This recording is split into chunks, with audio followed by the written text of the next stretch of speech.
Hi, and welcome to week 4 of the processing class.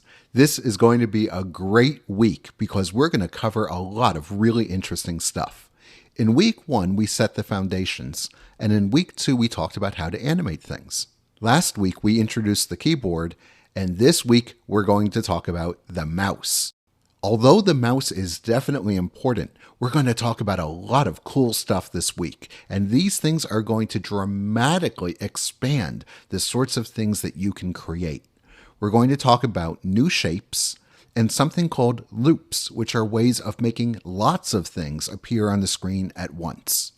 Of course, we'll talk about the mouse, and then I'll talk about something called state, which is how we think about organizing our program so we can create animation.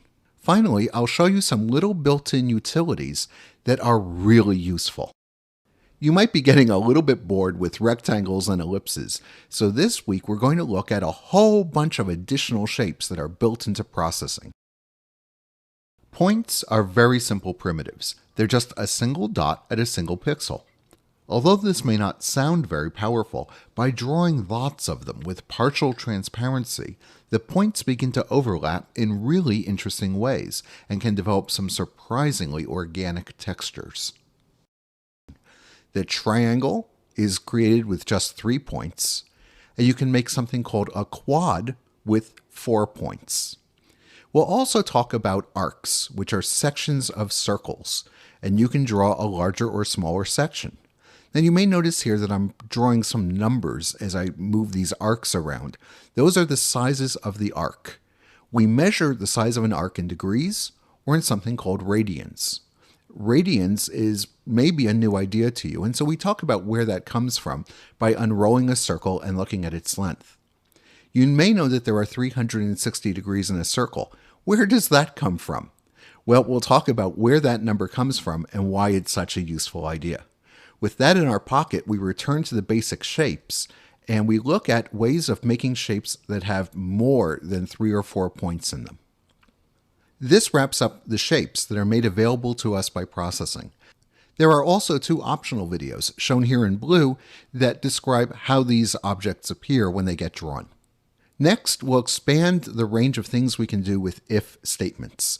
It turns out, in addition to the basic if statement, there are a couple of variations that make it really easy for us to do things like score a game where you're trying to hit a target. So we'll talk about those things, which are called the switch and the conditional. They don't do anything you can't do with the if statement. They're just sometimes a more convenient way of expressing your ideas. Then we get to something really fun called loops. Loops let you do something a lot of times, and often that do something is draw an object. So you can draw lots of circles, or you can draw lots of circles. And here I'm just drawing tons and tons of circles that get smaller and smaller, and it looks kind of like a sphere. We can also use loops to draw lots of objects that change over time. So here I have 5 bars, but there could be 1,000 of them, and they're getting longer as time goes on. There are a couple of little ways we can enhance the loop. One is called break, and it lets us stop a loop early if we think we're done with it and we've drawn enough. And in this case, I've drawn enough circles. The other idea is continue, and it lets us draw lots of things, but skip some of them if we want to. So we'll talk about while loops and for loops, which are 2 versions of the same thing, and then break and continue. Now we're ready to dig into the mouse. It turns out that the mouse is really easy to use. The technique for using the mouse is just like the technique for talking to the keyboard.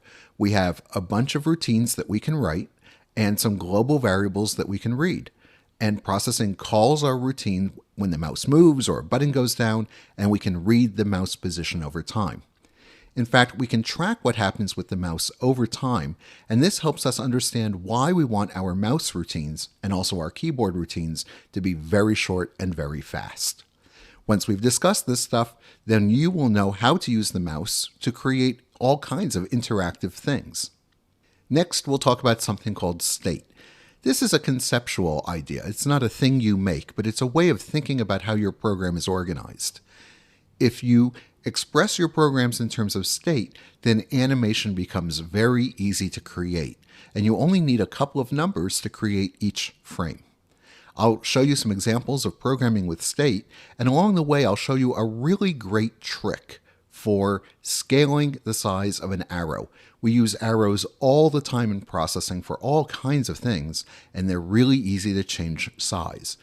Once we know how to scale arrows, we'll see how to write this program, which I call the fox and the hen. There's a little brown fox and he's chasing a big white hen.